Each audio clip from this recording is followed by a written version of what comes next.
সারা দেশে মাঝারি থেকে ভারী বৃষ্টির পূর্বাভাস, রাত থেকেই ঝরছে বাড়িধারা, বিভিন্ন স্থানে প্লাবিত নিম্নাঞ্চল। দুর্ভিক্ষ কি আমার ভরা কম কম আদা বাইরে আইতে শরীর মাইকে গেছে এই পর্যন্ত।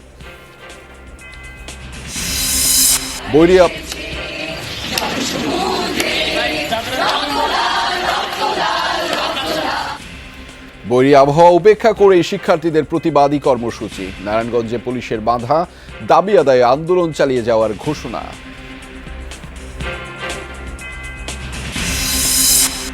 অথৈ সাগরের সাংবাদিক মেহেদী হাসানের পরিবার, শোক চলছে গ্রামের বাড়ি বাউফলে।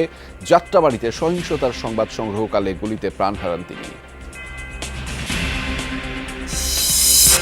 নির্বাহী আদেশে জামাত শিবির নিষিদ্ধ করে গেজেট প্রকাশ, ওরা কিছুই করতে পারবে না বললেন মন্ত্রীরা।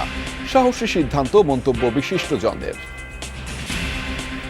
ওদের বিরুদ্ধে তো আমরা সেই ৭১ থেকে যুদ্ধ করতেছি, কাজেই এইগুলো আমাদের সক্ষমতা অনেক আছে। এটা সময়ের দাবি, সেই দাবি সরকার পূরণ করেছে। আমরা সরকারকে এর জন্য স্বাগত জানিয়েছি। রোহিঙ্গা ক্যাম্পে ১ বছরে অর্ধশতাধিক খুন, মিয়ানমারের অভ্যন্তরীণ সংঘাতে বেড়েছে সন্ত্রাসীদের আনাগোনা, জড়িত কয়েকজনের নাম যমুনা টেলিভিশনের হাতে। কয়েকটি গ্রুপ আছে যারা চাঁদাবাজি, অপহরণ, মাদক ব্যবসা এগুলো নিয়ন্ত্রণ করে অর্থ সংগ্রহের চেষ্টা করে। সাম্প্রতিক অস্থিরতায় পর্যটক শূন্য রাঙামাটি, ব্যবসা বাণিজ্যে হঠাৎ মন্দাভাব, দুশ্চিন্তায় পর্যটন খাত সংশ্লিষ্টরা। ঢাকা থেকে কাস্টমার ছিল, লাস্ট 7 দিনে এগুলো সব ক্যান্সেল হয়ে গেছে। বর্তমান রাজনৈতিক অস্থিরতার কারণে আমাদের টোটালি আমরা হোটেলে গেস্ট শূন্য। লসের তো কোনো হিসাব কিতাব নাই। আমাদের এই মাসে যে আমাদের বেতন ভাতাতে দিবে তার তো হিমশিম খেয়ে যাবে।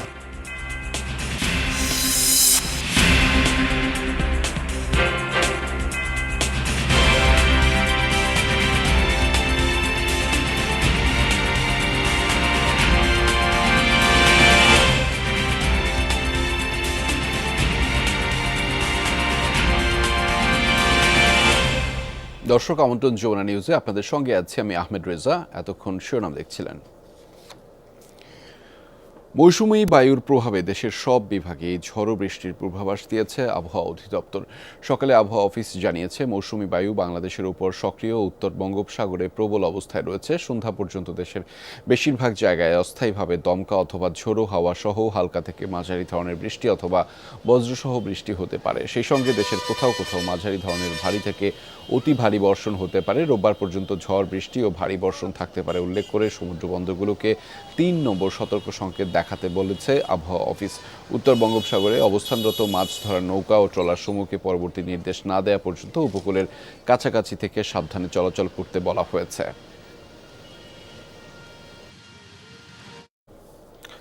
দর্শক, মৌসুমী বায়ুর প্রভাবে রাত থেকে রাজধানীতে বৃষ্টি হচ্ছে, এতে কোথাও কোথাও সামান্য পানি জমেছে। এ বিষয়ে বিস্তারিত জানাতে আমাদের সাথে যুক্ত রয়েছেন সহকর্মী সুমাইয়া ঐশী, জানবো তার মাধ্যমে বিস্তারিত। ঐশী, সকাল থেকে তো ব্যাপক বৃষ্টি ছিল, আবহাওয়া এখন কেমন দেখছেন আপনি?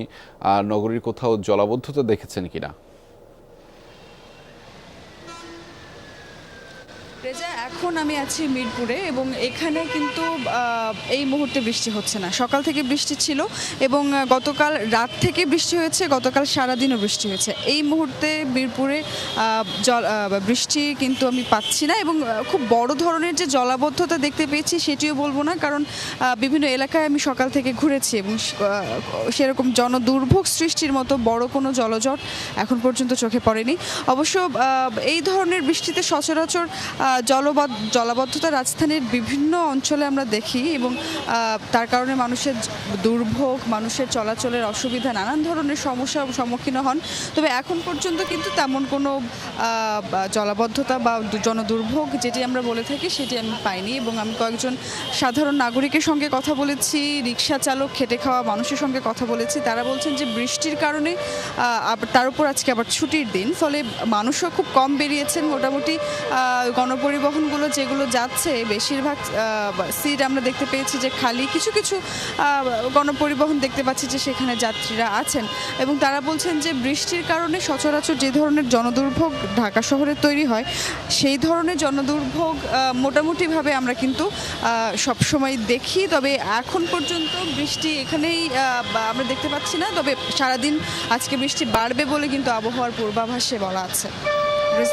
তবে যেহেতু আজ ছুটির দিন সেহেতু তুলনামূলকভাবে জনভোগান্তিটা সেটি কম হবে, সেই খবর আপনার মাধ্যমে জানছিলাম। ধন্যবাদ ঐশী আমাদের সাথে যুক্ত হবার জন্য।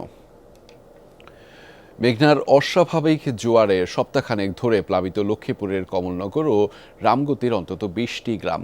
জলমগ্ন অবস্থায় চরম দুর্ভোগে দিন কাটাচ্ছে সাধারণ মানুষ। জোয়ারের পানিতে ক্ষতিগ্রস্ত রাস্তাঘাট, তলিয়েছে মাছের ঘের আর ফসলি জমি। তবে মেঘনা তীররক্ষা বাঁধের কাজ রয়েছে চলমান, এটি শেষ হলেই ভোগান্তি নিরসন হবে বলে আশ্বাস পানি উন্নয়ন বোর্ডের।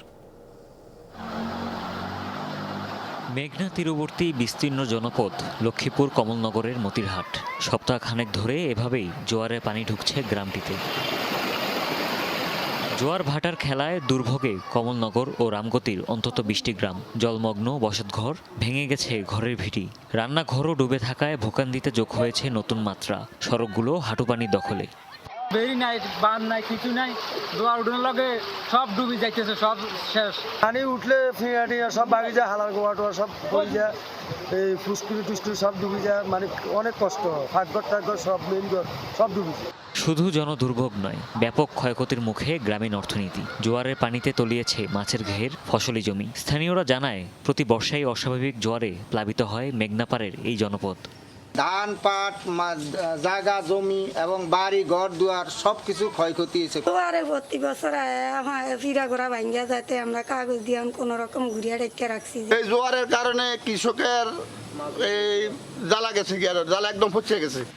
কৃষি বিভাগের তথ্য মতে এরই মধ্যে প্রায় 90 হেক্টর জমির বীজতলা প্লাবিত হয়েছে। তবে নির্মাণাধীন মেঘনা নদীর তীররক্ষা বাঁধের কাজ শেষ হলে সমস্যার সমাধান হবে বলে আশ্বাস পানি উন্নয়ন বোর্ডের। পানিটা যদি দ্রুত বের হয়ে যায় তাহলে হয়তো ক্ষতিটা এত হবে না। তো আমাদের এখন পর্যন্ত যে হিসাব, পানি যদি এভাবে থেকে যায় সেক্ষেত্রে আমাদের 90 হেক্টর জমি আমাদের ক্ষতিগ্রস্ত হতে পারে। সাস্টেনেবল এমপ্যাকমেন্ট আমরা করে দিচ্ছি, সেক্ষেত্রে আর ভিতরে আমাদের পানি থাকবে না। ইন দ্য মেইন টাইম আমাদের যে মানে ওয়াটার সিস্টেমটা থাকবে, অনেকগুলো রেগুলেটর আমরা করব ভিতরে যাতে পানি জমতে না পারে। চলতি জোয়ারে জলবন্দি জেলার লক্ষাধিক মানুষ। হুমায়ুন রশিদ, যমুনা নিউজ। বৈষম্য বিরোধী ছাত্র আন্দোলনের ঘোষিত কর্মসূচির অংশ হিসেবে গ্রাফিতি অঙ্কন, দেয়াল লিখন, শহীদের স্মরণে মোমবাতি প্রজ্বলন, গান গাওয়া, ক্যাম্পাস ও মশাল মিছিল কর্মসূচি পালন করেছেন স্টামফোর্ড বিশ্ববিদ্যালয়ের শিক্ষার্থীরা। বৃহস্পতিবার সন্ধ্যায় বেইলি রোডে বৃষ্টি উপেক্ষা করে এই কর্মসূচি পালন করেন শিক্ষার্থীরা। এ সময় বিশ্ববিদ্যালয়ের বিভিন্ন বিভাগের শতাধিক শিক্ষার্থী উপস্থিত ছিলেন। ক্যাম্পাসে জড়ো হওয়া বৃষ্টিতে ভিজে 9 দফা দাবি বাস্তবায়নের দাবিতে শিক্ষার্থীরা বিশ্ববিদ্যালয়ের প্রাঙ্গণে গ্রাফিতি অঙ্কন করে। সন্ধ্যায় শিক্ষার্থীরা মোমবাতি জ্বালিয়ে শহীদদের স্মরণ করেন। শিক্ষার্থী হত্যার বিচারের দাবিতে আন্দোলন চালিয়ে যাওয়ার ঘোষণা দিয়েছেন তারা। পরে বিশ্ববিদ্যালয়ের সামনে থেকে একটি মশাল মিছিল বের করেন শিক্ষার্থীরা।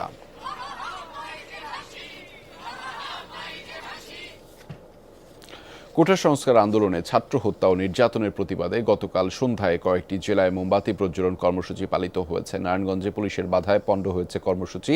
নারায়ণগঞ্জে আন্দোলনকারীরা প্রথমে শহীদ মিনারে জড়ো হন। তাদের অভিযোগ, পুলিশের সময় তাদের ধাওয়া দেয়।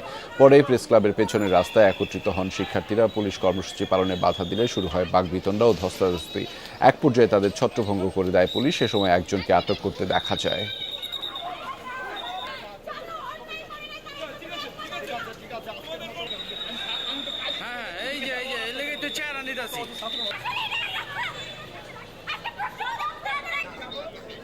ফেনীতে বড় বাজারের গলি থেকে মোমবাতি প্রজ্বলন করে ট্রাঙ্ক রোডে যেতে চাইলে আন্দোলনকারীদের বাধা দেয় পুলিশ। আইনশৃঙ্খলা বাহিনীর সদস্যদের সাথে শিক্ষার্থীদের বাকবিতণ্ডা হয়।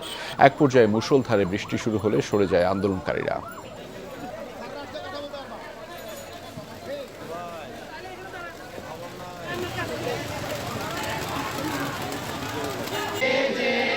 বগুড়ায় বিয়াম স্কুল ও কলেজের সামনের সড়কে সন্ধ্যার দিকে মোমবাতি প্রজ্বলন কর্মসূচি পালন করেন শিক্ষার্থীরা। এ সময় প্রতিবাদী গান পরিবেশন করা হয়। হতাহতের ঘটনায় জড়িতদের কঠোর শাস্তি নিশ্চিতের দাবি জানিয়েছেন আন্দোলনকারীরা।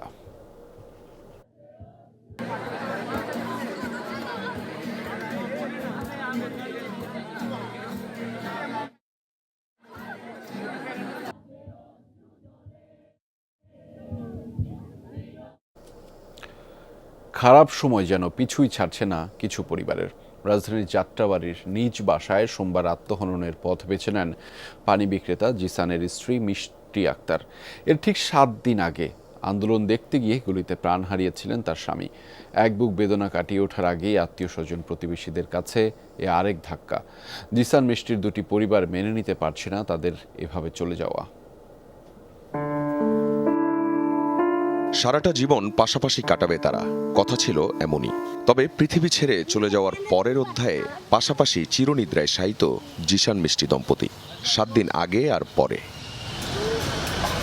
রাজধানীর রায়েরবাগ এলাকায় দোকানে দোকানে ফিল্টার পানি বিক্রি করত জিসান। 20 জুলাই ধাওয়া পাল্টা ধাওয়া আর সংঘর্ষে যখন উত্তাল ওই এলাকা, আন্দোলন দেখতে ঘরের সামনের রাস্তায় উঁকিঝুঁকি মারতে গিয়ে গুলি লাগে তার চোখে, মারা যায় জিসান। ওনার শ্বশুর শাশুড়ির উপর থেকে নিষেধ করছে যে ওদিকে যাস না, গোলাগুলি করতেছে। কয় কিছু হবে না, কয়ে এই খাম্বার এখানে লুকাইছে যেমনি আমি পুচকি মারে দেখছে আর গুলি লাগিয়েছে। সোমবার জীবনসঙ্গীকে দাফন করার পর পৃথিবীটা হয়তো অচেনা লেগেছে মিষ্টি আক্তারের। জিসানটা সারা কিছু বোঝে না। জিসান মারা যাওয়ার পরে থেকে জিসানের একটা প্যান আর 7 বুকেলে সবসময় কান্না করতো। কত কে আমি জিসান, এটা আমার দিশান, এটা আমার দিশান, খাইতে কইলে আমার দিশান রান্না। শোকস্তব্ধ দুটি পরিবারই এখন দিশেহারা। আমরা বাসায় কেউ ছিলাম না, ওই সময় আসি দেখে আমার মেয়ে গলায় ওনা ঝুলিয়া ফ্যানের লগে মারা গেছে। মেয়েও গেল, জামাইও গেল, সবই হারাইলাম। আত্মীয় স্বজন প্রতিবেশী কেউই মেনে নিতে পারছে না জিসান মিষ্টির এভাবে চলে যাওয়া। 1 বছর হলো তার দাম্পত্য জীবন শুরু। হ্যাঁ, এই স্বামীর শোকে মনে করেন যে সে এখন নিজেকেই আর মেনে নিতে পারেনি। একটার প্রশ্ন দুটো ক্ষতি হইল না, এটা তো একটা মর্মান্তিক ঘটনা। যেখানেই থাকুক ভালো থাকুক জিসান আর তার মিষ্টি। আখলাকুস সাফা, যমুনা নিউজ, ঢাকা। এদিকে অথৈ সাগরে ভাসছে সাংবাদিক মেহেদী হাসানের পরিবার। যাত্রাবাড়িতে সহিংসতার সংবাদ সংগ্রহকালে গুলিতে প্রাণ হারিয়েছিলেন তিনি। পটুয়াখালীর বাউফলের বাড়িতে এখন চলছে শোকের মাতম। এসব ছবি এখন শুধুই স্মৃতি। বাবাহারা 2 মেয়ে, অথৈ সাগরে গণমাধ্যম কর্মী হাসান মেহেদীর পরিবার। পটুয়াখালীর বাউফলের হোসনাবাদ গ্রামের বাসিন্দা মেহেদী স্ত্রী সন্তানদের নিয়ে থাকতেন ঢাকার কেরানীগঞ্জে, কাজ করতেন ঢাকা টাইমসে, ছিলেন সিনিয়র রিপোর্টার। গত 18 জুলাই যাত্রাবাড়িতে সহিংসতার খবর সংগ্রহকালে গুলিবিদ্ধ হয়ে মারা যান তিনি। আশিকর ভাই, মেজো ভাই, ওর কাছে ফোন দিয়েছে যে মেহেদী হাসান গুলি লাগছে, ঢাকা মেডিকেলে আছে, তোমরাও তাড়াতাড়ি করে। এই ও পাইয়া ও আর কি গেছে, ও আবার আত্মীয় স্বজন সবার দিয়ে ফোন দিয়েছে, ভাইয়ের গুলি লাগছে, আমি হাসপাতাল যাইতে আছি। ওলানের লাগে নিয়ে তার দুধ খাওয়াইছি, এখন কষ্ট করে ওই বাইরে পালছিল।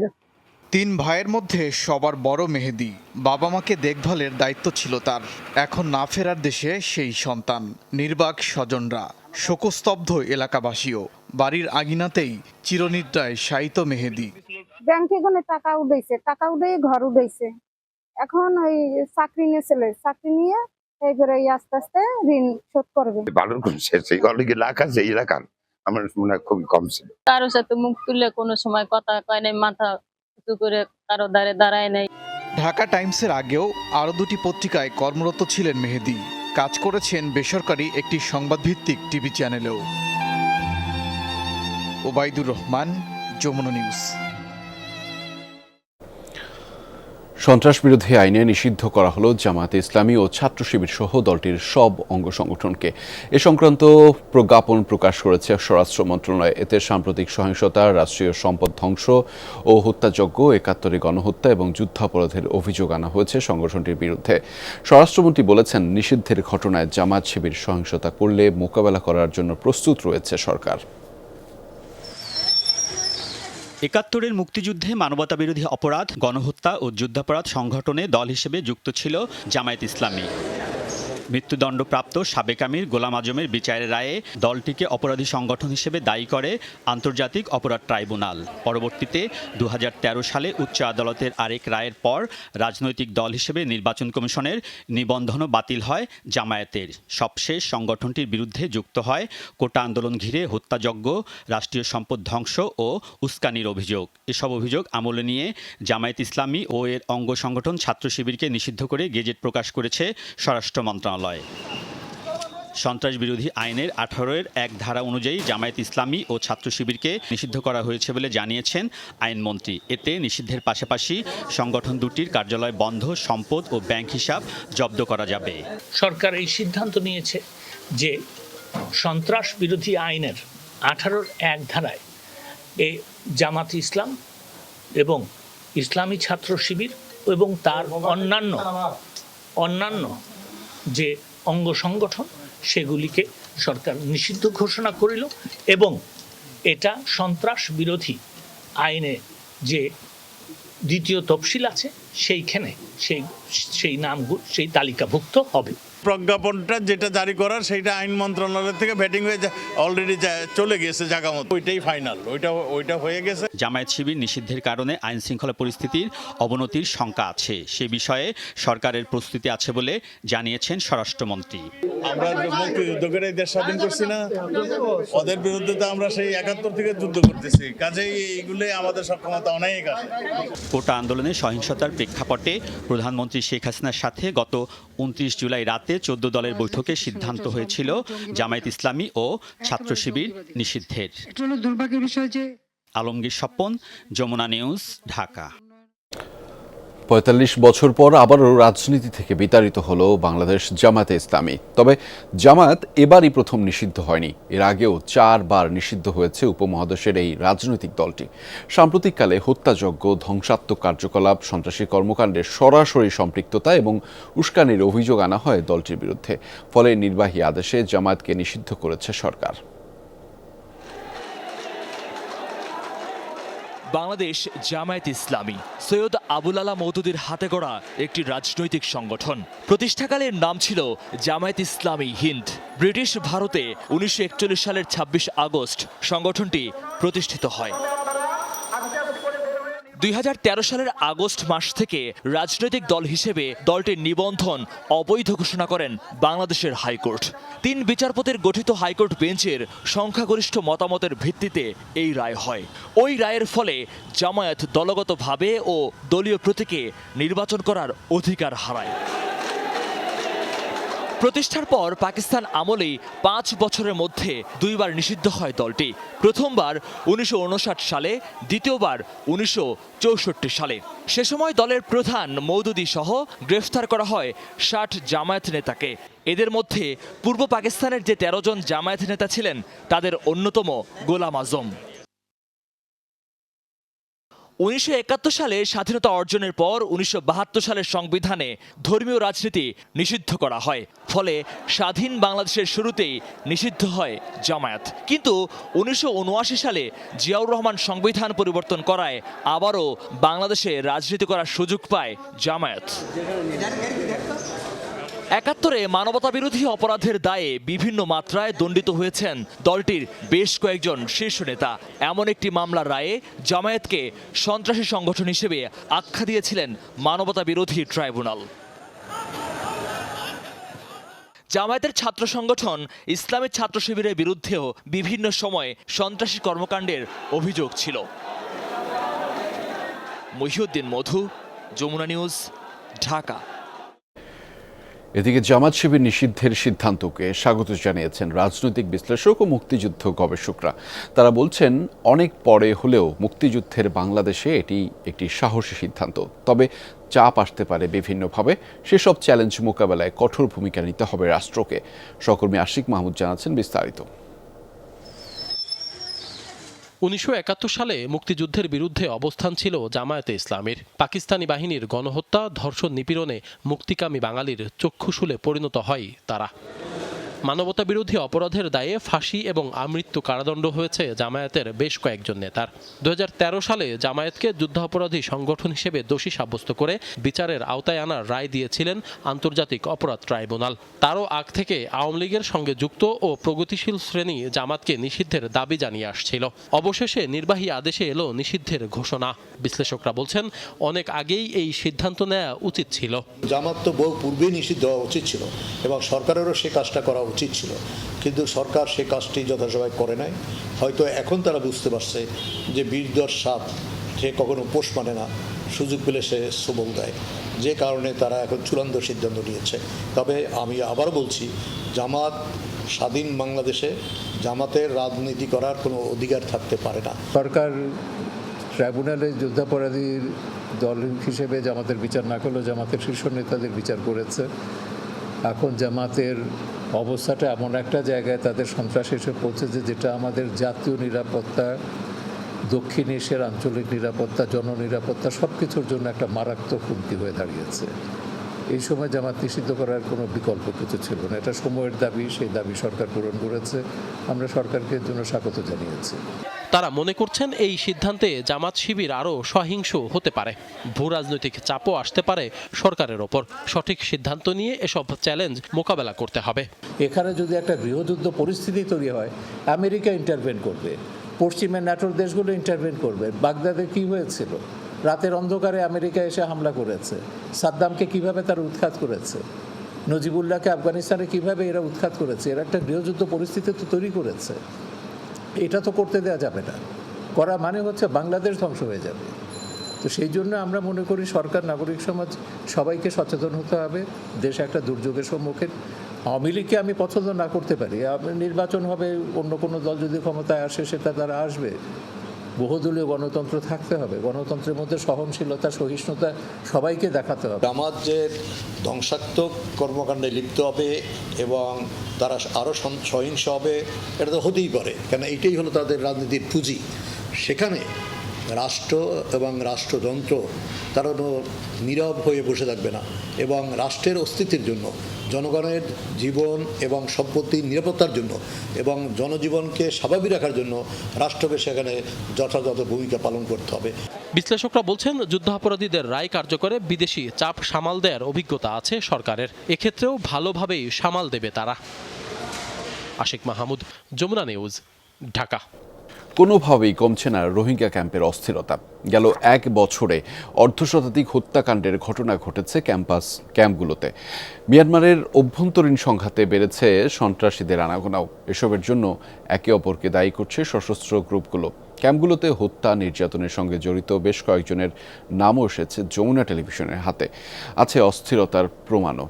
কক্সবাজার টেকনাফ সীমান্ত ও রোহিঙ্গা সমস্যা নিয়ে রিয়াজ রায়হানের ধারাবাহিকে আজ থাকছে প্রথম পর্ব। ছবি তুলেছেন লুৎফর রহমান। দিনে দুপুরে অস্ত্রশস্ত্র নিয়ে মহড়া উখিয়ার একটি রোহিঙ্গা ক্যাম্পে। আতঙ্কে যার যার ঘরে ঢুকে যান সাধারণ রোহিঙ্গারা। এবারে রোহিঙ্গা ক্যাম্পে অস্ত্রের উৎস খোঁজার চেষ্টা। কয়েকদিনের সে চেষ্টা অবশ্য একেবারে ফলশূন্য হয়নি। এখানে একটি ঘর, আর এই যে ঘর, তো বোঝার কোনো উপায় নাই যে এখানে আসলে কী হতে পারে। আমরা এখানে এসে গেছিলাম, এই যে এখানে বিদেশি একটি পিস্তল রয়েছে, আরেকটি পিস্তল রয়েছে, আরেকটি দেশীয় বন্দুক রয়েছে। তো এই যে অস্ত্রগুলো, সে অস্ত্রগুলোর আসলে এখন পর্যন্ত যদিও মালিক পাওয়া যায় না, এবার কারা আমরা চেষ্টা করছি এগুলা কাদের, আসলে কারা এগুলো এখানে আনে সেটি জানার জন্য হয়তো আমাদের আরও কিছুক্ষণ সময় অপেক্ষা করতে হবে। খোঁজ নিয়ে জানা যায়, ক্যাম্পের আধিপত্য, অস্ত্র, মাদক চোরাচালান সহ নানা ইস্যুতেই বিবাদমান গ্রুপগুলোর মধ্যে সংঘর্ষ লেগেই থাকে। চালানো হয় নির্মম নির্যাতন। অনুসন্ধানে অন্তত 2 ডজন ব্যক্তির নাম পাওয়া গেছে। এদের অধিকাংশই আরসা সদস্য বলে নিশ্চিত করেছেন রোহিঙ্গারা। আর তাদের বিরুদ্ধে হত্যা, নির্যাতন, মাদক কারবার সহ রয়েছে নানা অভিযোগ। রোহিঙ্গা ক্যাম্পে হত্যাকাণ্ডের জন্য সরাসরি আরসাকে দায়ী করছেন আরএসএ নেতারা। তবে হত্যাকাণ্ডের কথা স্বীকার না করলেও ক্যাম্পে নিজেদের আধিপত্যের কথা জানিয়েছেন আরসার সদস্যরা। রোহিঙ্গা ক্যাম্প বলতে আরসু নাই, এটা আছে দা আরসা, জিন কোন খরাফি করে আরসা করে দে। অনদিন আরসুর শিক্ষা নাই দে একদম মানুষ মারা ফিয়ারা মারা এটা আরসু নবী সংগুরু হনগুরু এটা নদিয়ম সিরিফ আরা আরতা হিন্দি এখন পুরা ক্যাম আরাত দহলত আইগে আর এটা হনগুরু ফাই নদিয়ম। দিনের বেলায় সন্ত্রাসীরা এসব অস্ত্র নিরাপদ স্থানে রেখে যার যার কাজে চলে যায়। সন্ধ্যা নামতেই আতঙ্ক তৈরি হয় ক্যাম্পগুলোতে। আইনশৃঙ্খলা বাহিনী ও ক্যাম্পের বিভিন্ন সূত্রে পাওয়া তথ্য মতে গেল 1 বছরে 70টির মতো খুনের ঘটনা ঘটেছে উখিয়া টেকনাফের রোহিঙ্গা ক্যাম্পে। এ সময়ে শতাধিক অবৈধ অস্ত্র উদ্ধার করেছে আইনশৃঙ্খলা বাহিনী। সূত্র বলছে ক্যাম্প ও আশপাশের পাহাড়ে নিজেরাই তৈরি করে দেশীয় অস্ত্র আর বিদেশি অস্ত্র আসে প্রতিবেশী দেশ থেকে।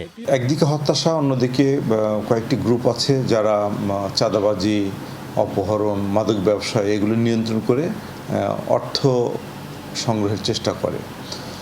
তো এই গ্রুপগুলি তাদের আধিপত্য বিস্তারের জন্য নিজেরা এই হানাহানিতে লিপ্ত হচ্ছে। মহেশখালী ঈদগড়ে কিছু অসাধু আছে যারা এই ইম্প্রোভাইজড ওয়েতে অস্ত্রগুলো তৈরি করে ওখান থেকেই কালেকশন করে, এবং ঈদগড়েও কিছু আছে, এবং এই কক্সবাজার ম্যাক্সিমাম জায়গায় হচ্ছে সাগর, পাহাড়ি এলাকা, রিমোট এরিয়া আছে। মিয়ানমারের সংঘাত আরও জোরালো হলে এখানকার ক্যাম্পগুলো উত্তপ্ত হবার শঙ্কা করছেন আইনশৃঙ্খলা বাহিনীর কর্মকর্তারা। রোহিঙ্গা ক্যাম্পের দুটি আলোচিত পাহাড় রয়েছে। আমি এখন যেখানে রয়েছি এটি হচ্ছে ইরানি পাহাড়, আর এটি রয়েছে লাল পাহাড়। এই দুটি পাহাড় থেকেই সবচেয়ে বেশি হত্যাকাণ্ডের পর লাশ উদ্ধার করা হয়েছে। পাশাপাশি এপিবিএন এবং র্যাব সহ বিভিন্ন সংস্থার অভিযানে সবচেয়ে বেশি গোলাবারুদ উদ্ধার করা হয়েছে এখান থেকেই। এখানকার রোহিঙ্গারা বলছেন একদিকে নিজ দেশে ফিরে যাওয়ার যন্ত্রণা রয়েছে তাদের মধ্যে, অপরদিকে একই সম্প্রদায়ের কিছু সশস্ত্র গোষ্ঠীর নির্মম নির্যাতনে অতিষ্ঠ তাদের জীবন। তাই প্রত্যাবাসনের আগে অন্তত এখানে যতদিন আছেন ততদিন নিশ্চিন্তে নিরাপদ জীবনযাপন করার প্রত্যাশা করেন রোহিঙ্গারা। রিয়াজ রায়হান, যমুনা নিউজ, পালংখালী, উখিয়া, কক্সবাজার। সাম্প্রতিক অস্থিরতায় ধস নেমেছে বেনাপোল স্থলবন্দরের রাজস্ব আদায়ে। কয়েকদিন বন্ধ থাকার পর ইন্টারনেট চালু হলেও রয়েছে ধীরগতি। এতে আমদানি রফতানি বাণিজ্যে রয়েছে মন্দাভাব। ক্ষতির সম্মুখীন বন্দর নির্ভর ব্যবসায়ীরাও। দেশের সর্ববৃহৎ স্থলবন্দর বেনাপোল। প্রতিদিন আমদানি হয় নানা ধরনের পণ্য। এর মধ্যে রয়েছে দেশের 80% শিল্প কারখানার কাঁচামাল। তবে সাম্প্রতিক অস্থিরতার কারণে ধস নেমেছে বন্দরের রাজস্ব আদায়ে। বেশ কিছুদিন বন্ধ ছিল ইন্টারনেট, তারপর সচল হলেও ধীরগতি। এতে ব্যাহত বন্দরের আমদানি রফতানি বাণিজ্য। সময়মতো পণ্য খালাস না হয় শিল্প কারখানার উৎপাদনও বাধাগ্রস্ত হয়েছে। কারফিউ এবং ইন্টারনেট সেবা বিঘ্ন ঘটার কারণে আমদানি রপ্তানি করার হারে কমে গেছে। এটার মূল কারণ আমরা যেগুলো এলসি করেছি ব্যাংকে, এগুলো এলসি গুলো সুইফট পাস হয়নি। শিল্প কলকারখানার কাঁচামাল আমদানি রপ্তানি হয় এবং গার্মেন্ট জাতীয় পণ্য আমদানি হয়, এগুলো একেবারে বন্ধ ছিল। সরকারের রাজস্ব অনেক ঘাটতি হয়েছে। আমদানিকারকরা নির্দিষ্ট সময়ে পণ্য আমদানি করতে না পারায় তারা আর্থিকভাবে অনেক ক্ষতিগ্রস্ত হয়েছে। প্রতিনিয়ত স্থলবন্দরটি হয়ে ভারত বাংলাদেশে আসা যাওয়া করেন অসংখ্য পাসপোর্টধারী যাত্রী। কমে যায় সেই সংখ্যাও। ঢাকা থেকে আসতে অনেক অসুবিধা হয়ে গেছে, কারণ আমাদের ভেঙে ভেঙে আসতে হচ্ছে। আমি আমার হাজবেন্ডকে ওনার জন্মভূমি দেখানোর জন্য বাংলাদেশে এসেছিলাম, আর বাংলাদেশের এরকম কারফিউ সংকটজনক অবস্থা দেখে আমার একটু দেরি হয়ে গেছে, আমি দেশ ত্যাগ করছি। স্থলবন্দর কর্তৃপক্ষ বলছে সাম্প্রতিক অস্থিরতার বড় প্রভাব পড়েছে বেনাপোলে। গেল 2 সপ্তাহে রাজস্ব ঘাটতি দাঁড়িয়েছে অন্তত 170 কোটি টাকা। ইন্টারনেট সেবা বন্ধ থাকায় বন্দরে আমদানি রপ্তানি কার্যক্রম কিছুটা কমে যায় এবং পণ্যবাহী গাড়ির সংখ্যাও কমে যাওয়ায় রাজস্ব আদায় কিছুটা ব্যাহত হয়। দ্রুতই আমদানি রফতানি বাণিজ্য স্বাভাবিক হবে বলে আশা পরিচালকের। ওবায়দুর রহমান, যমুনা নিউজ। মৌসুমের শুরুতে অনাবৃষ্টি আর খরায় পুড়লেও সাম্প্রতিক বৃষ্টিতে ঘুরে দাঁড়িয়েছে চা শিল্প। প্রতিটি বাগানেই বেড়েছে উৎপাদন, বেড়েছে গুণগত মানও। বেশি পাতা তুলতে পারায় আয় বেড়েছে চা শ্রমিকদেরও। আবহাওয়া অনুকূলে থাকলে চলতি বছর লক্ষ্যমাত্রা ছাড়িয়ে যাবে চায়ের উৎপাদন, প্রত্যাশা বাগান সংশ্লিষ্টদের। দিগন্ত জুড়ে সবুজের হাতছানি, পরম যত্নে পাতা তুলছেন চা শ্রমিকরা। হবিগঞ্জের বাগানগুলোতে পুরোদমে চলছে চা উৎপাদন। মৌসুমের শুরুতে অনাবৃষ্টি আর খরায় উৎপাদন ব্যাহত হলেও ঘুরে দাঁড়িয়েছে চা শিল্প। সাম্প্রতিক বৃষ্টিতে এসেছে নতুন কুড়ি, বেড়েছে উৎপাদন। নিয়ম অনুযায়ী 24 কেজি পাতা সংগ্রহ করলে চা শ্রমিকদের মজুরি মেলে 170 টাকা। অতিরিক্ত প্রতি কেজির জন্য বরাদ্দ 4 থেকে 5 টাকা। ফলন বেশি থাকায় অনেকেরই সংগ্রহ দিনে 70 থেকে 80 কেজি পাতা। এতে অতিরিক্ত আয় হচ্ছে 200 থেকে 250 টাকা পর্যন্ত। 24 কেজি দিয়া যদি আমি বেশি দিই 10 কেজি কিংবা 12 কেজি, এটা 4 টাকা কেজি আমাদেরকে দেয়। আমরা ওই যে খরান দিছে এই সময় মানে 2 বেলাতে আমরা 6 পন 7 পন দিছে। বৃষ্টির পরে বাগান পরিবর্তন হয়েছে, বাগান সবুজ হয়েছে, পাতিও বাড়ছে, বাগানে আয়ও বাড়ছে।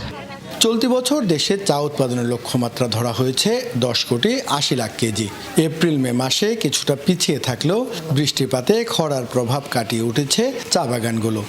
চায়ের যে আপনার ইয়াটা হচ্ছে ফ্লাশিংটা হচ্ছে সেটা হচ্ছে না, ডাইব্যাক সিস্টেম যেটা সেটা দেখা দিচ্ছে।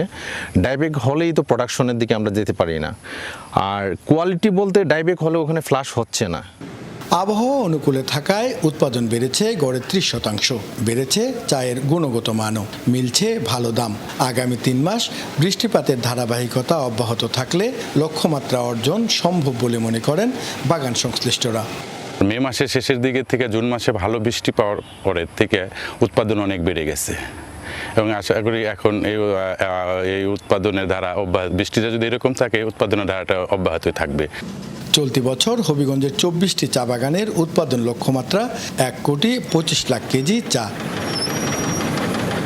প্রদীপ দাস সাগর, যমুনা নিউজ, হবিগঞ্জ। শেরপুরের ঝিনাইগাতি উপজেলার পাহাড়ি অঞ্চলগুলোতে বাড়ছে থাই জাতের গোলাপ ফুলের চাষ। প্রতি মাসে চাষিরা বিক্রি করছেন লাখ লাখ টাকার ফুল। কৃষি বিভাগ বলছে অন্যান্য জায়গার তুলনায় এই এলাকার ফুলের গুণগত মান ভালো হওয়ায় ঢাকাসহ বিভিন্ন জেলায় এর চাহিদা বাড়ছে। চাষিদের যে কোনো প্রয়োজনে সহায়তার আশ্বাস দিয়েছেন সংশ্লিষ্টরা।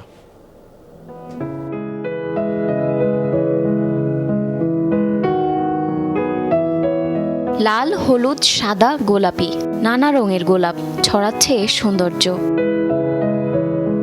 বছর জুড়ে গোলাপের চাহিদা, এক একজনের পছন্দ এক এক রং। সেই ভাবনা থেকেই শেরপুরের ঝিনাইগাতিতে বাণিজ্যিকভাবে থাই গোলাপ চাষ। দিন বদলের স্বপ্ন দেখছেন বেশ কিছু চাষি। আমরা 2 বছর ধরে কাজ করি, দৈনিক আমরা 500 টাকা করে পাই। সংসার আলহামদুলিল্লাহ আল্লাহ পাক যেভাবে চলায় এভাবেই। বাগানে কাজ করতে আমাদের ভালো লাগে। আগামীতে আর আমাদের 500 একর জমি বাসবো। আমরা প্রতিদিন এই বাগান থেকে একদিন পরে পরে 1000 থেকে 1200 ফুল তুলি। লাল, সাদা, হলুদ এরকম বিভিন্ন ধরনের ফুল আছে। আমরা এখানে আসি, দেখি। এই চাষিদের একজন জামাল মিয়া 2 বছর আগে 3 বিঘা জমিতে গোলাপ চাষ শুরু। বছর না যেতেই দেখেছেন লাভের মুখ। তাকে দেখে অনুপ্রাণিত হন আরো অনেকেই। গড়ে তুলছেন ফুলের বাগান। ঢাকা সাভার থেকে আইছি, এই সন্ধ্যা করা জায়গা নিয়ে গোলাপ বাগান করেছি। আমি 12 কাঠা জমিন বাগান করছি। আমি প্রথম বছর আমার এই 12 কাঠা জমিনের ভিতরে 9 লক্ষ টাকা খরচ হয়। আমি বছরের 11 মাসের মধ্যে, 1 বছরের মধ্যে আমার সম্পূর্ণ টাকা পরিশোধ হয়ে যায়। এখন আমি ইনশাল্লাহ লাভের মধ্যে আছি। কৃষি বিভাগ বলছে শেরপুরের গারো পাহাড়ের মাটি গোলাপ চাষে খুবই উপযোগী। চাষিদের সব ধরনের সহায়তার আশ্বাস দিয়েছেন উপজেলা কৃষি কর্মকর্তা। দেখা গেছে যে এই এলাকার মাটিতে যে গোলাপ হচ্ছে সেই গোলাপ যশোরের গোলাপের তুলনায় অনেক ভালো। অন্য কোনো কৃষি উদ্যোক্তা যদি গোলাপ চাষে আগ্রহী হয় তাহলে উপজেলা কৃষি অফিস থেকে প্রয়োজনীয় পরামর্শ এবং প্রশিক্ষণ প্রদান করা হবে। বর্তমানে উপজেলাটিতে প্রায় 48 বিঘা জমিতে চাষাবাদ হচ্ছে এই থাই গোলাপ। জারিন অর্নি, যমুনা নিউজ। সাম্প্রতিক অস্থিরতার পর থেকে পাল্টে গেছে রাঙামাটির চিত্র। অপরূপ সৌন্দর্যমণ্ডিত দর্শনীয় সব স্পট কার্যত পর্যটক শূন্য। এই খাতে বিরাজ করছে স্থবিরতাও। পর্যটন সংশ্লিষ্ট সবাই ব্যবসা বাণিজ্য কার্যত বন্ধ। হঠাৎ মন্দাভাবে লোকসানের মুখে এই খাতের সঙ্গে প্রত্যক্ষ পরোক্ষভাবে জড়িতরা। বর্ষায় যেন নতুন রূপে সেজেছে রাঙ্গামাটির প্রকৃতি। সাজেক ভ্যালি সহ ছোট বড় সব পর্যটন কেন্দ্র আরো মোহনীয়। কিন্তু 2 সপ্তাহের বেশি সময় ধরে কোটা সংস্কার আন্দোলন ঘিরে অস্থিরতা, কারফিউ সহ নানা সংকটের কারণে নেই পর্যটক। দূরপাল্লার যান চলাচল সীমিত, কিছু চললেও সহিংসতার ভয় সবার মনে।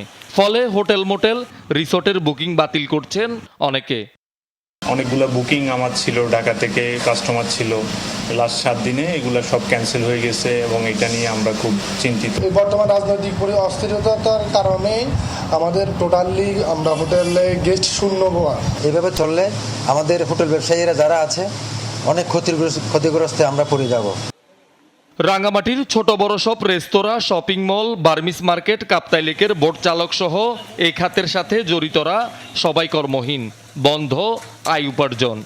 এখানে আমরা বসে আছি, কোনো লোকজন নাই, কোনো টুরিস্টই নেই।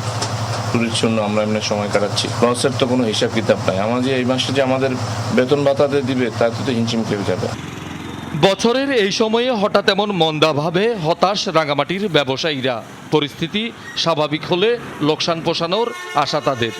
52টা হোটেল আছে আমাদের এখানে। 52টা হোটেলের মধ্যে আমাদের সবগুলো মিলে প্রায় 3 কোটি 3.5 কোটি আমরা লোকসান, ক্ষতিগ্রস্ত। সড়কে স্বাভাবিক গাড়ি চলাচল হলে পর্যটক আগমন আগের মতো আসবে বলে আশা রাখি। শহীদুল সুমন, যমুনা নিউজ। ভারতের কেরালায় ভয়াবহ ভূমিধসে প্রাণহানি বেড়ে দাঁড়িয়েছে 316 জনে।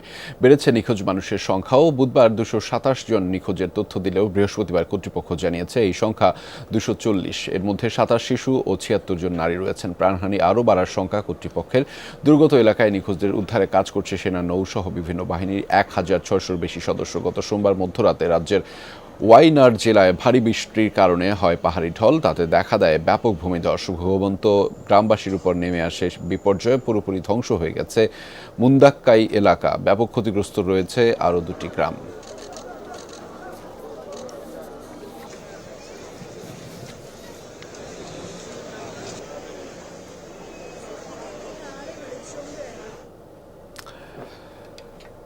কমান্ডার হত্যার কঠোর প্রতিশোধের হুঁশিয়ারি দিলেন লেবাননের সশস্ত্র সংগঠন হিজবুল্লাহর প্রধান হাসান নাসরাল্লাহ।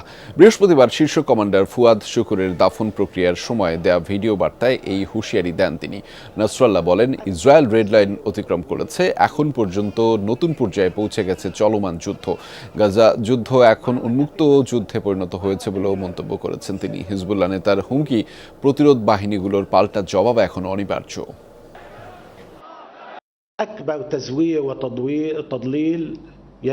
গাজায় হামলা হচ্ছে, লেবানন, ইয়েমেন, ইরাকেও হামলা হচ্ছে। যুদ্ধ এখন আর কোনো ফ্রন্টে সীমাবদ্ধ নেই। এখন এটি সব ফ্রন্টের জন্য একটি উন্মুক্ত যুদ্ধে পরিণত হয়েছে। নতুন ধাপে প্রবেশ করেছে এই যুদ্ধ।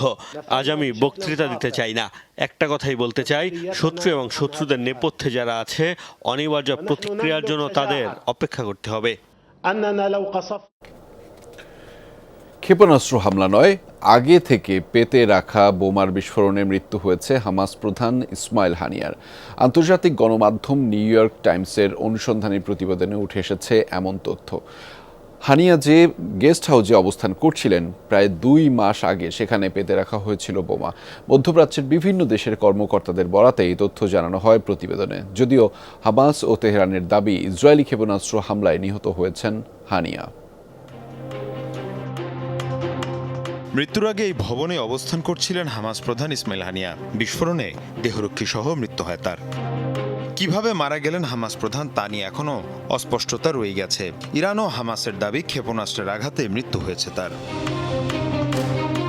তবে বৃহস্পতিবার এক প্রতিবেদন প্রকাশ করে আন্তর্জাতিক গণমাধ্যম নিউ ইয়র্ক টাইমস। অনুসন্ধানী প্রতিবেদনে বলা হয়, ক্ষেপণাস্ত্র নয়, বোমার বিস্ফোরণে মৃত্যু হয়েছে হানিয়ার। মধ্যপ্রাচ্যের বিভিন্ন দেশের অন্তত 7 কর্মকর্তার বরাত দিয়ে ওই প্রতিবেদন তৈরি করা হয়। এতে বলা হয়, নেশাত নামের যে ভবনটিতে ছিলেন হানিয়া, সেটি বিপ্লবী গার্ড বাহিনী দ্বারা সুরক্ষিত ছিল। তবে প্রায় 2 মাস আগেই ভবনটিতে পেতে রাখা হয় বোমা। ইসমাইল হানিয়া ভবনটিতে অবস্থান করার সংবাদ নিশ্চিত হওয়ার পরই রিমোট কন্ট্রোলের মাধ্যমে এর বিস্ফোরণ ঘটানো হয়। এমন প্রতিবেদন প্রকাশের পর খুব স্বাভাবিকভাবেই আলোচনায় ইরানের অভ্যন্তরীণ নিরাপত্তা ব্যবস্থা। বিপ্লবী গার্ড বাহিনীর অধীনে থাকা সুরক্ষিত ভবনে এ ধরনের হামলার পর প্রশ্ন উঠেছে দেশটিতে ইসরায়েল কিংবা মার্কিন গুপ্তচরদের অবস্থান নিয়ে। যদিও ইরানের অভ্যন্তরে ইসরায়েল সহ দেশটির শত্রুরাষ্ট্রের হামলার ঘটনা নতুন নয়। গেল 1 দশকে দেশটির অন্তত 5 জন পরমাণু বিজ্ঞানী গুপ্তহত্যার শিকার হয়েছেন। মীর মুশফিকা হাসান, যমুনা নিউজ। ইরানের হামলার ভয়ে ইসরায়েলে আন্তর্জাতিক ফ্লাইট বাতিলের হিড়িক পড়েছে। বৃহস্পতিবার অন্তত 10টি এয়ারলাইন্স কোম্পানি ইসরায়েলে বিমান চলাচল স্থগিতের ঘোষণা দিয়েছে। লুফথানসা গ্রুপের অধীনে থাকা Lufthansa, Swiss airlines, Brussels airlines, Austrian airlines ও ইউরোউইংস সহ আগামী 9 আগস্ট পর্যন্ত ইসরায়েলে তাদের সব ফ্লাইট বাতিল করেছেন। বৃহস্পতি ও শুক্রবারের ফ্লাইট বাতিল করেছে এয়ার বাল্টিক এয়ারলাইন্স। ফ্লাইট বাতিলের তালিকায় রয়েছে এয়ার ইন্ডিয়া, ডেল্টা, ফ্লাই দুবাইয়ের মতো কোম্পানিও। তবে ইসরায়েলের দাবি তাদের আকাশপথ সম্পূর্ণ নিরাপদ রয়েছে। অবশেষে ইউক্রেনে পৌঁছেছে বহুল প্রতীক্ষিত যুদ্ধবিমান F-16। যুক্তরাষ্ট্র ও লিথুনিয়া জানিয়েছে এই তথ্য। আরও কমপক্ষে 60টি F-16 কিয়েভে পাঠানোর ঘোষণা দিয়েছে পশ্চিমাদের সামরিক জোট ন্যাটো। এ খবরে বিদ্রূপ করেছে রাশিয়া। মুহূর্তেই এসব বিমান উড়িয়ে দেবে রুশ সেনারা, মন্তব্য করেছে ক্রেমলিনের মুখপাত্র। অন্যদিকে বিশ্লেষকরা বলছেন F-16-এর চেয়ে শক্তিশালী যুদ্ধবিমান রাশিয়ার রয়েছে, তাই যুদ্ধের ময়দানে এই সমরযান খুব একটা সুবিধা দেবে না ইউক্রেনকে। দীর্ঘদিন ধরেই ব্যাপক অস্ত্র সংকট সংঘাতময় ইউক্রেনে। রাশিয়ার মুহুর্মুহু মিসাইল হামলায় প্রতিদিনই আরও কোণঠাসা হয়ে পড়ছে দেশটি। ফ্রন্টলাইনগুলোতে একের পর এক শহর চলে যাচ্ছে মস্কোর দখলে। এমন পরিস্থিতিতে কিয়েভে পৌঁছেছে মার্কিন F-16 যুদ্ধবিমানের প্রথম চালান। যদিও এই বহরে কতটি বিমান আছে তা জানা যায়নি। তবে যুক্তরাষ্ট্র ও প্রতিবেশী লিথুনিয়া থেকে বিমানগুলো গেছে বলে নিশ্চিত করেছে দুদেশের পররাষ্ট্র মন্ত্রণালয়। সন্দেহ নেই, নতুন সমরাস্ত্র পেয়ে আরও আত্মবিশ্বাসী জেলেনস্কি প্রশাসন।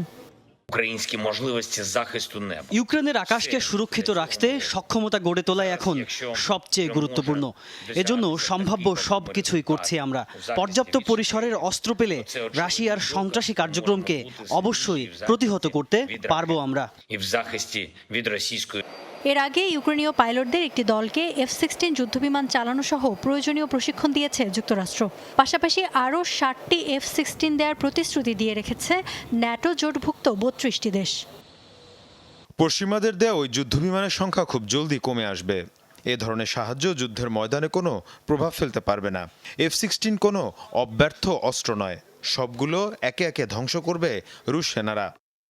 20 মিলিমিটার ক্যাননের সজ্জিত F-16 যুদ্ধবিমান শব্দের চেয়ে দ্বিগুণ গতিতে ছুটতে পারে। নিখুঁতভাবে 3200 কিলোমিটার দূরের লক্ষ্যবস্তুতে ছুটতে পারে মিসাইল। তবে রাশিয়ার ভাষ্য, প্রতিপক্ষ কোনো জাদুর কাঠি হাতে পায়নি। একই রকম আভাস মিলছে গবেষকদের বিশ্লেষণেও। কারণ রাশিয়ার আছে সুখয় সিরিজের একগুচ্ছ যুদ্ধবিমান, যা গত শতকে নির্মিত F-16-এর তুলনায় কয়েক গুণ বেশি ক্ষমতা সম্পন্ন। ইফাতারা খন্দকার, যমুনা নিউজ। রাশিয়া ও পশ্চিমাদের মধ্যে বড় ধরনের বন্দি বিনিময় অনুষ্ঠিত হয়েছে। তুরস্কের মধ্যস্থতায় চুক্তির আওতায় নিজ নিজ দেশে ফিরেছেন 7 দেশের 26 জন নাগরিক। বিভিন্ন দেশ থেকে মুক্তি পেয়েছে 2 শিশুসহ 10 রুশ নাগরিক। বিনিময়ে রাশিয়া মুক্তি দিয়েছে 16 জনকে, যাদের মধ্যে ওয়াল স্ট্রিট জার্নালের আলোচিত সাংবাদিক ইভান গার্সকোভিচ ও সাবেক মার্কিন নৌ কর্মকর্তা পল হুইলানো রয়েছেন। স্নায়ুযুদ্ধের পর পূর্ব ও পশ্চিমের মধ্যে এটি সবচেয়ে বড় বন্দি বিনিময়ের ঘটনা। এর আগে 2022 সালের ডিসেম্বরে রাশিয়া ও যুক্তরাষ্ট্রের মধ্যে বন্দি বিনিময় হয়।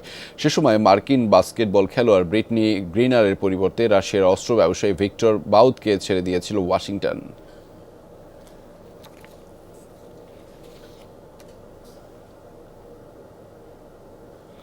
দর্শক, এই ছিল যমুনা নিউজে। এতক্ষণ সাথে থাকার জন্য সবাইকে ধন্যবাদ।